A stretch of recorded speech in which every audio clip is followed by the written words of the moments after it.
My entitled little brother steals my mini bike and goes for a joyride, all while my parents sit by and do nothing to stop him. It got so bad that I nearly called the police. When I was 17, I bought a used mini bike and used it to get to and from a part-time job. My little brother is something else. He was the boy that my parents extra coddled because he was diagnosed as high-functioning autistic. And anything I had, my brother had to have too. And if I refused to give it to him, my parents generally just took it from me. At least until that behavior was exposed to the public, when my parents tried to cancel my 14th birthday. After that, my parents stopped forcing me to give my stuff to my brother whenever he wanted. And that led to some extra huge tantrums from him. My brother would look for things around the house to throw to the floor and to break. Usually dishes, to be honest. My parents actually stocked up on plates from secondhand stores because of that. Crazy stuff if you think about it. When I got the mini bike, my brother was upset I wouldn't let him take it for a ride. But he's destructive with all of my stuff. Every time he broke his BMX, I'm the one who had to fix it. Change a flat, new pedals, new tire, new handlebars, new brake line. It's all up to me. He's got a stunt BMX that he begged for, and my parents spent hundreds on it. But as much as he loves it, he never fixes it himself or properly takes care of it. He just calls me over begging me to fix it. My parents got him the parts and the tools, but he never bothers to do anything more than pumping up a tire. And even then, he usually tries to get someone to do it for him. He's also very careless in where he leaves the bike. He left it in a neighbor's driveway once, and its handlebars got run over by the neighbor's van. He somehow destroyed the pedals, and a new pair had to be put on. He even broke the rear brake line, all while having a tantrum. The tire was understandable though, since those tend to wear out easily. But it wasn't hard to swap it, and I shouldn't have to come over on a Saturday to do it when my brother is perfectly capable of doing it himself. So the answer is absolutely no. I'm not letting him take my mini bike on a joyride, especially with gas prices being so high these days. The mini bike gets 60 miles per gallon. It can only really go 40 miles an hour, and I have a 5-mile commute anyways. About a month before my brother's 14th birthday, my parents called me begging me to come over and fix the BMX again. My bratty little brother had once again worn down the rear tire to its threads. I was absolutely annoyed, but I came over anyway because they offered to pay me. I swapped the tire and I sat down for a bottle of water because it was like 100 degrees out that day. My brother watched me work on the bike till I was done. His helmet was on, so I figured he was just waiting to go for a ride on his bike. But the moment my back was turned,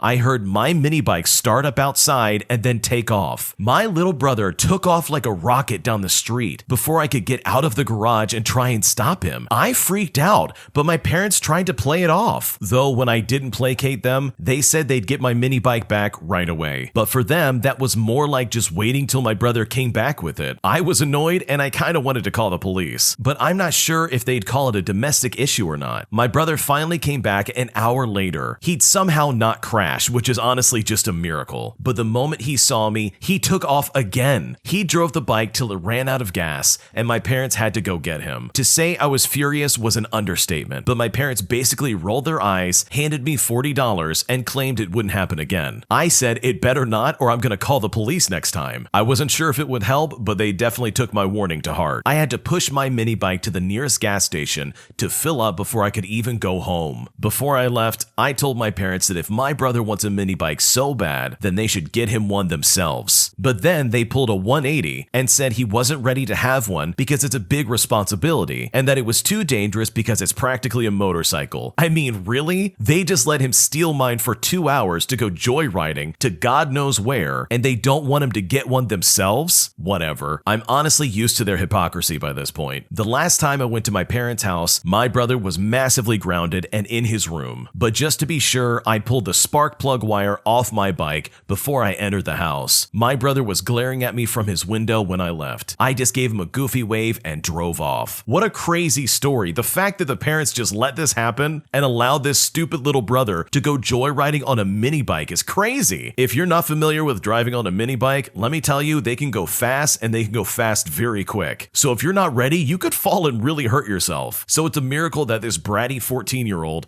didn't bust his head open or something. And the fact that his parents did absolutely nothing to stop this from happening speaks volumes to the type of parents they are. They would much rather try to coddle this annoying, entitled little brat instead of trying to give back the property to their son, who is clearly not happy that it got stolen. So hopefully stuff like this doesn't happen again, and hopefully that kid can grow up up and become a better person, because stealing somebody's mini bike just to go on a joyride will only eventually lead to you getting arrested by the police. This next one came from the Am I the Jerk podcast subreddit. Check the links in the description if you'd like to submit your own stories. Am I the jerk for not shaking the other team's hand after they taunted us the entire game? This happened about a year ago. I used to play football in a community league. Towards the end of our season, we played this one team called the Cowboys. The Cowboys absolutely beat us down. I'm talking 48-0 kind of beat down. It was so bad that the toughest player on our team was crying at halftime. Saying we were humiliated was an understatement. After the game was over, we were supposed to line up in the middle of the field and shake hands. The Cowboys, though, had other plans. When we were all lined up,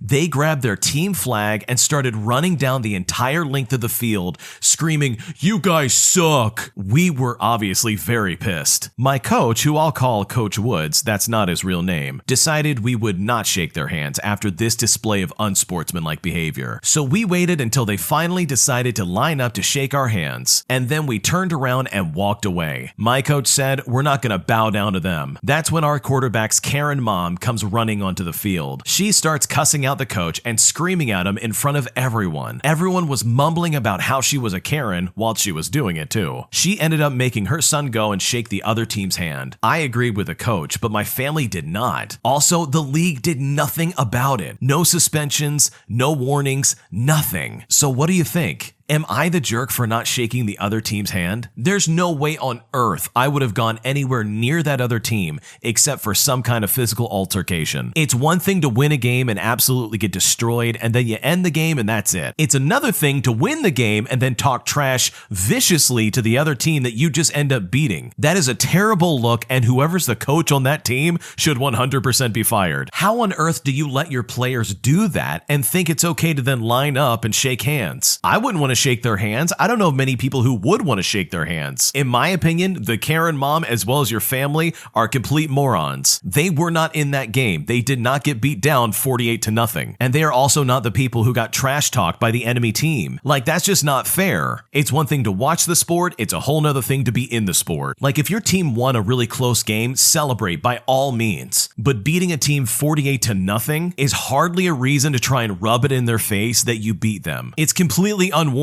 Like, clearly it's just an unbalanced team, and it wasn't even close. If it was a closer game, and there really was a back and forth, then trash talk, in my opinion, is completely warranted. But in this case, it's just petty, and it's just disgusting. It's also really disturbing that the league did nothing about it. Don't they have some kind of rules or regulations about player conduct? I don't know about you, but getting in the other team's face that you just destroyed, cussing them out, and saying these terrible things is in no way a good representation of your league, and it's not something I would want in any kind of league that I'm sponsoring. So overall, you didn't do anything wrong. I think the coach was smart about saying we're not going to shake hands with them, and I think that Karen mom as well as your parents are absolutely not getting it. Because at the end of the day, respect is a two-way street, and if you're expecting to get it from somebody, you better give it to them in the first place. An entitled Karen wants to return a reusable face mask, and after not getting her away, she threatens to call the cops. So this happened last year. I was working in this retail store, and we have a limited time to return items, which is just 1 week. But for reusable face masks, of course we don't accept returns, and we don't give refunds for that. It should be pretty obvious. This is clearly stated also before the purchase, and there's a sign outside so people don't have the excuse of saying they don't know our return policy. So one day, this lady comes and demands that we give her a new face mask because this one didn't fit. I told her that we don't accept return items that were used,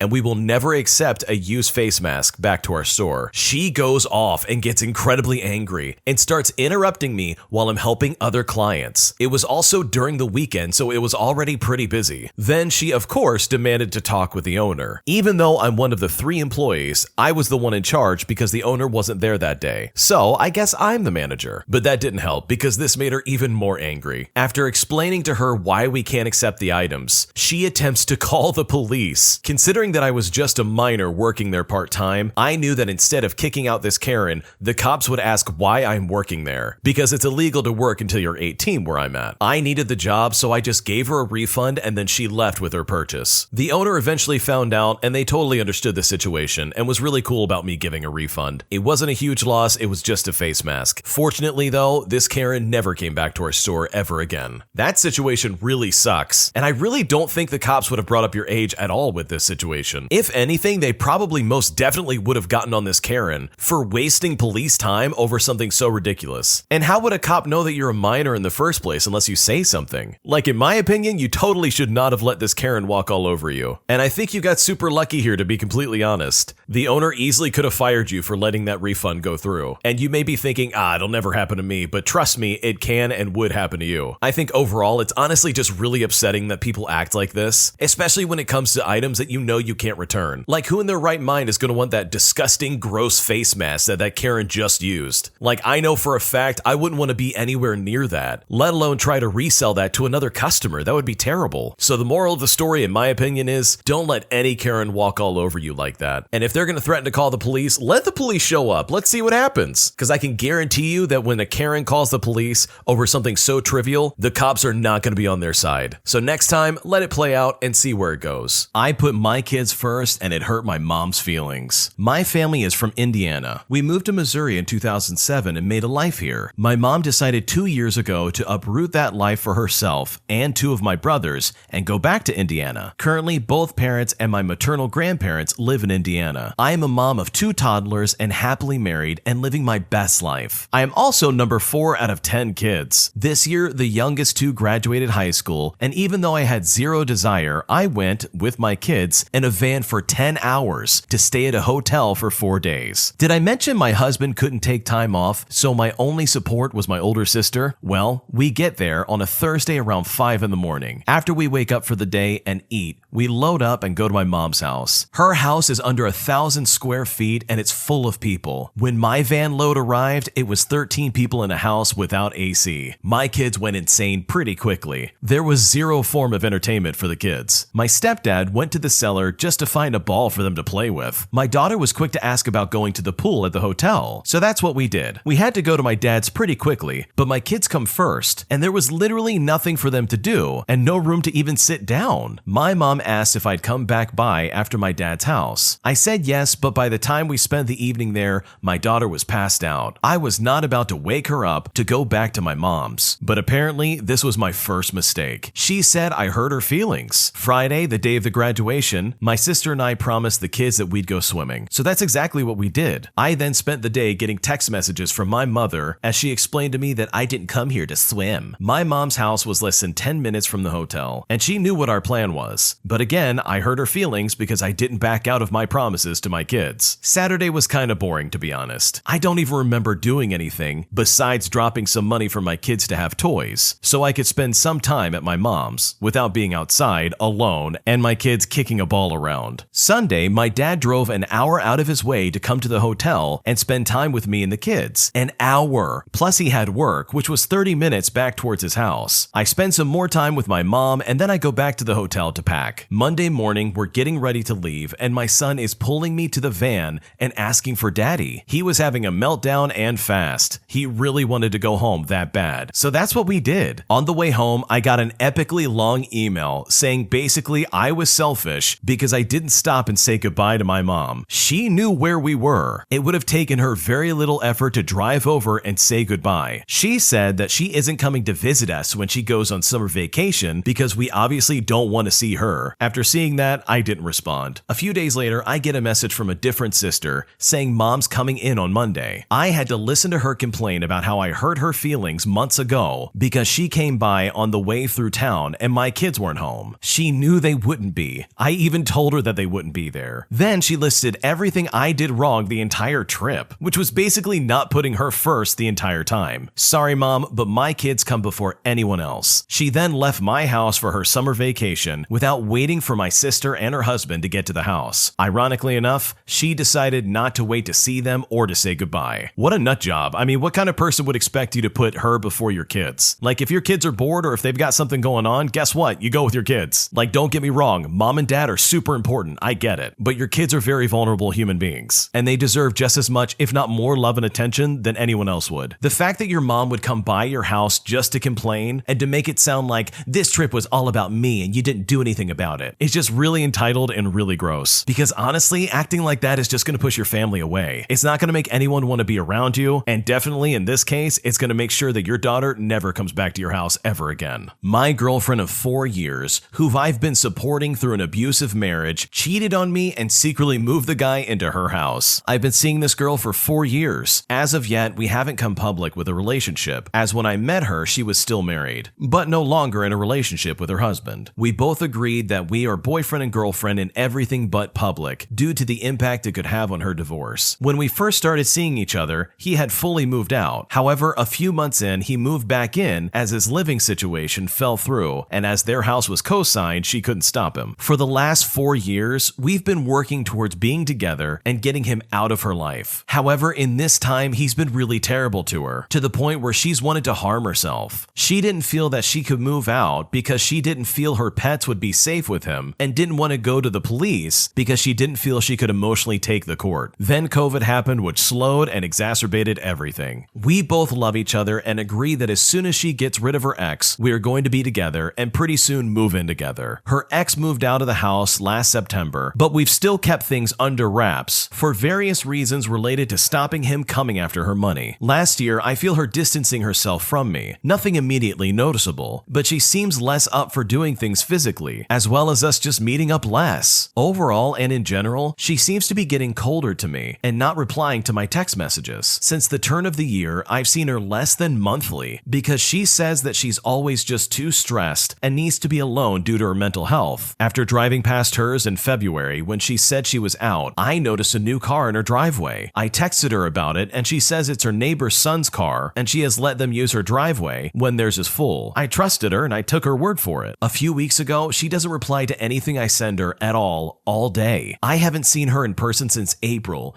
due to the above situation, so I drive out to hers and the house is empty, but her car is still in the driveway. I drive around the block and come back 5 minutes later and the neighbor's son's car that she mentioned before is in the driveway and her curtains are closed. Suspecting that something was up, I log into her Facebook. I know this isn't okay, but I was at the end of my tether. I've had her password, which she gave me for months, and have never done anything with it because I trusted her. I log into her Facebook and I find messages from a former friend in October where she is essentially arranging to have some quality time with this person right after we got back from a weekend away together. On top of that, there are more messages from another friend in 2020 where they arranged to meet up just to see what happens. I look up person number 1 and the neighbor's son's car is actually his, so she lied about that completely. I am absolutely devastated, so I end up confronting her. She refuses to speak to me in person and she says she mentally can't handle it. She has promised me that we'll talk about it, but that she can't do it right now because of her current mental state. I love her and would never force her to do anything that would put her in that mental space, but it's been 3 weeks and she's canceled this talk over 10 times. She says that she was just flirting with the guy in 2020 as she was just in a terrible place and wanted attention, but never met up with him and nothing happened. As for the other guy, she admits to spending some quality time with him, but says it was just a one-time mistake when she was in a dark place. Since the start of the year, she says he's been living in her spare room to help her with rent whilst his house is getting work done. She swears nothing has happened since October and that she still loves me and wants to be with me. The thing is though, when I drove past a few times since then, the blinds and curtains in her spare room are open. The sun rises at 4:30 in the morning at the moment, so I find it hard to believe anyone is sleeping in there. When I put this to her, she essentially said, how he sleeps is his business and it's up to him. He's not sleeping in my room. I still love her and I want to trust her, but I don't see how I can at the moment. Am I being stupid? The loss of trust for her, as well as not getting any closure from being able to see her explain things face to face, is killing me. She swears nothing is going on and he hasn't slept in her bed at all and nothing has happened since that one mistake. I knew about him before and she's always said he's never the sort of person she would ever want to be with, and it was just a physical thing between them when she was single. I'm honestly at a loss for words and I'm just not sure where to take this. You need to wake up and move on, in my opinion. This lady is absolutely using you. She wants to have some man that she slept with in her own house while still having a relationship with you. She has clearly been lying to you for years. It's time to grow up and move on. You asked the question, am I being stupid? In in my honest opinion, if you stay with this lady, yes, you're being very stupid. It is genuinely time to cut this parasite out of your life. You can do so much better than this. If I was in your shoes, there's no way I would ever want to be in a relationship with someone who blatantly lies to me as well as entertains the idea of getting with people in her past just because she's feeling depressed. And you know for a fact that her using the excuse of, oh, I'm just not in a good mental state right now, I can't talk at the moment, as well as her canceling 10 times to try and talk to you in person, is more than enough evidence that not only A, does she feel guilty about this, but B, she knows for a fact that she cannot confront you about this, and that she will 100% be in the wrong. It sucks. It really does that she has replaced you and completely moved in a different direction without you. But you need to accept that and move on. There is no point in trying to hang on to a relationship that this woman has clearly abandoned. So yeah, in my opinion, it's time to move on, because this is completely unfair for you and you can honestly do so much better. Thanks for watching. When you subscribe, make sure to hit the bell to turn on notifications. To finish listening to all the stories, use the playlist at the top of the description. And the next time you live stream, use the Cream of the Crop music. Search Cream of the Stream on Spotify or whatever platform you use for copyright-free music to use for your next stream.